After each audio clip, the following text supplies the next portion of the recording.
बॅकपायपर महाराष्ट्राचा सुपरस्टार.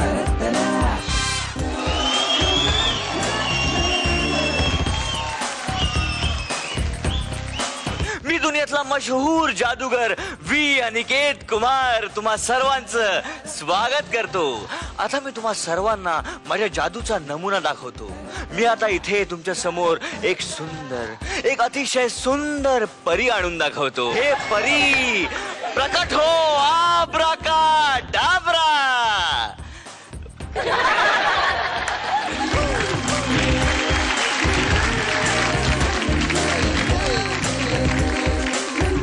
तर ही पहा सुंदर परी, मी माझ्या जादूने हिला प्रकट केली आहे. ए चुप आहे. आणि प्लीज आता हे जरा तुझं जादूगर वगैरे आहे ना ते नाटक बंद कर. नाटक? हो. मी जसं तुला इथे आणलंय तसंच माझ्या जादूने मी तुला मांजर किंवा कोंबडी करू शकतो, समजलं ना? Very funny.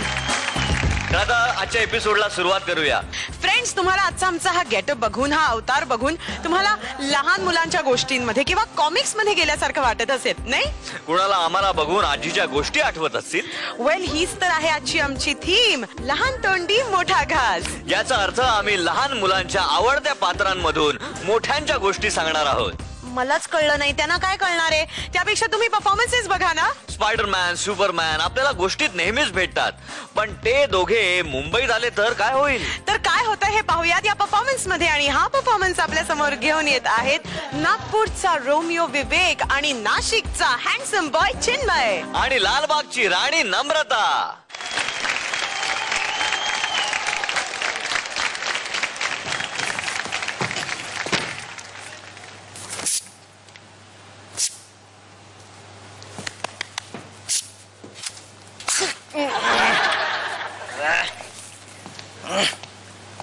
पकडला. वाचवा वाचवा वाचवा. चला मी स्पायडरमॅन. मला ओळखलं नाही तू? नाही. अरे मी कोली माणूस. मी हाय कोली, हातात झाली. एक शाळा अजून इम्प्रेस करायचं नाही सांगून ठेवते. चला मी स्पायडरमॅन आहे. स्पायडरमॅन. मग सरकन बिर्लिंग वर सरतो, हा. फरकन खाली पडतो, हा. चोरांना पकडतो. स्पायडरमॅन. स्पायडरमॅन. स्पायडरमॅन आहे तू? कोळी लोकांची भाषा एकदम सॉलिड बोलतो रे. मला मुंबईत राहायचं आहे ना. असं का? चला मुंबईत मला कळला, मराठीत स्पायडरमॅन म्हणजे कोली माणूस, म्हणून मी ही भाषा शिकला. जल्ला जमताय ना मला? जमते. पण मुंबईतल्या लोकांच्या लय कंप्लेंट आहेत बरं का तुझ्याबद्दल. चला मी स्पायडरमॅन आहे ना. अरे तू स्पायडरमॅन आहे म्हणून तू काय लोकांच्या खिडक्यांमध्ये बसून राहणार का? ए स्पायकॅम आहे तू, स्पायकॅम आहे. चला तुमच्या त्या केबली माझ्या स्पायडर मध्ये अडकतात ना, झालं सोडता येत नाही ना मला. मग ते बघ अडकलं की नाही. तुमच्या त्या मोबाईलच्या नेटवर्क मुळे माझं नेट वर्कच करत नाही. मग चला बिल्डिंग वर चढणार ना मी. आता बिल्डिंग वर चढणार आहे तू? चढणार बिल्डिंग वर? चढणार नाही काय, मग पायानं बिल्डिंग वर सरसरवर चढणार. बुवेट मला लँडिंग साठी जागा पाहिजे. सुपरमॅन. Thank you ma'am.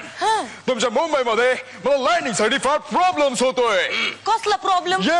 मी रोड्सवर ट्राय करतो, तिकडे बसेस असतात, कार्स असतात. मी टेरेसवर ट्राय करतो, तिकडे पापड, लोणची, लाल मिरच्या वाळत घातलेल्या असतात. फार जळतंय. काल माझा अंगठा अडकला तुमच्या एका केबल मध्ये. परवा माझी अंडरपॅन्ट अडकली तुमच्या एका अँटिना मध्ये. जल्ला सुपरमॅन. अरे आरर पॅन्ट अशी आरर मधून घालायची असते, म्हणून ती आरर पॅन्ट असते ना. तू आरर पॅन्ट अशी मधून जर घातली नाही, बाहेरून घातली तर ती आउटर पॅन्ट होणार ना. आणि आउटर पॅन्ट अडकणार नाही आणि फाटणार नाही, मग काय होणार बोल. Spiderman, watch it. Boom. Boom. मी हाय कोली. चायला उठ चायला गोळ्या फुकट नाही घालवायच्या. माझ्या बंदुकीतल्या सांगून ठेवते, राडा नाही पाहिजे पोलिसमॅन समोर. बोला. बट मॅम, माझ्या लँडिंगचं काहीतरी करा. काय? गव्हर्नमेंटने म्हटलंय की BEST डेपो मध्ये बसेस साठी आणि हेलिकॉप्टर साठी लँडिंगला जागा आहे. आणखीन काय? तशी सुपरमॅन साठी पण लँडिंगला जागा पाहिजे. 10% तुम्हाला शाळेला तिथं गृहमंत्री आश्वासनं देऊन थकू लागले, इथं अजून आम्हाला जागा नाही मिळाल्या. तिथं तुमच्या लँडिंगचं काय घेऊन बसले तुम्ही? But मॅम तुमच्या या मुंबईमध्ये आमचं काय चालू? याला काय झालं बघ? डॉक्टर बोलले की मला टीबी झालाय. सुपरमॅनला टीव्ही. चल्ला तो वरती उरत असतो ना, खालून धूर किती असतो. चल्ला मुंबईच्या हवेमध्ये टीबी होणार नाही, मग काय होणार दुसरा? तू बी ना. मॅडम माझा पण लोचा झालाय. काय रे? जल्ला मी ते बिर्लिंगच्या पायपाला लोंबकलतो ना, तो काय काय बिर्लिंग इतक्या जुन्या झाल्याय, लोंबकलला ना तर खाली पडतील की काय असंच वाटतं. अरे पण तुम्हाला गुन्हेगार शोधायचे असतात ना, त्याचं काय? बट मॅम हे गुन्हेगार असे समोर नसतात, ते लपलेले असतात. त्यांना पकडणं आमच्यासाठी शक्य नाही. ते लुटारू, गोटाळी करणारे, भ्रष्टाचारी. I am sorry, not exactly possible for Superman. स्पायडरमॅनला पण शक्य नाही. नाही तुम्ही ते खादीतले क्रिमिनल म्हणता काय रे? एक्झॅक्टली. कोणाला शक्य नाही तर. जल्ला मोरा करपटला कालीस त्यांचा. मॅडम अहो मी एकदा पोलिसांच्या ऑफिस मध्ये गेलता क्रिमिनलच्या फाईल्स गोळा करायला. चल्ला माझ्याकडूनच पैसा खाल्ला त्यांनी. सुपरमॅन, स्पायडरमॅन आणि पोलीसमॅन या काम्याने 3 तलवारी नाही ना बसू शकत. म्हणून तर मी एक काम करते, तुम्हाला तुमच्या कॉमिक्स मध्ये नेऊन सोडते आणि मी जाते माझ्या कॉमिक्स कामाला. तुमचे पराक्रम आणि तुमची मजा आहे ना तुमच्या त्या कॉमिक्स मध्येच लय उठून दिसते बघा. जल्ला बरोबर आहे हिचा. चला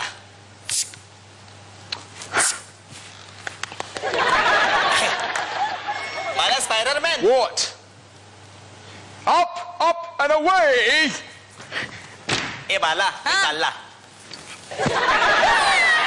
केमली सांभाळून झाले पोरं.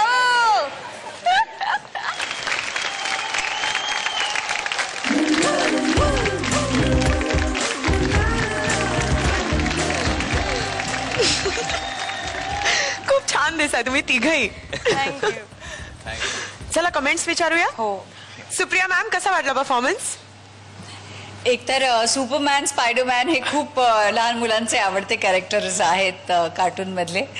तो बघ सुपरमॅन सारखाच बर्ड बघितली का? त्याला गेल्या काही एपिसोड्स मध्ये आम्ही त्याचे बॉडी लँग्वेज बद्दल काही कमेंट्स दिल्या होत्या आणि त्यांनी त्या खूप चांगल्या लक्षात ठेवून त्यांनी त्याच्यावरती वर्क केलेलं आहे. म्हणजे खरंच चिन्मय तू सुद्धा खूप चांगलं काम केलंस. हे स्किट एकतर मुळातच फॅन्टसी लेवलला पण एक थोडंसं काहीतरी कोपरखळी असलेलं हे स्किट होतं. मला हे स्किट बघताना मला एक जाणवलं, म्हणजे तुम्ही तिघं खूप गुंतला होतात त्याच्यात.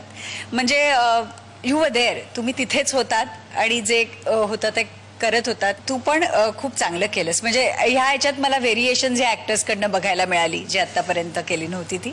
त्याच्यामुळे तिघांचंही अभिनंदन. चांगला केलात परफॉर्मन्स. मला ह्या तिघांनाही एकत्रितपणे म्हणजे प्रत्येकाला आता आम्ही जरा कडकपणे बघणार आहोत. या तिघांनाही मला 3 स्टार्स द्यायला आवडतील. Thank you ma'am. सुप्रिया मॅम कडनं आम्हाला 3 स्टार्स ना 3 स्टार्स. महेश सर छान झालं परफॉर्मन्स. इनफॅक्ट म्हणजे आता हे एक्सपेक्ट करतो आम्ही चांगलंच कराल तुम्ही. आता your in the last few rounds 12 जण राहिलात पण क्लीन. आणि मला चिन्मयचं आज काम आतापर्यंत त्याच्यात आज सगळ्यात चांगलं झालं. म्हणजे काही एनिमेशन्स गेले होते सगळे व्हेरी नाईस आणि छान मस्त कीप इट अप. मी विवेकला 3 स्टार देतो, नम्रतालाही 3 स्टार देतो आणि चिन्मयला 4 स्टार. क्या बात है.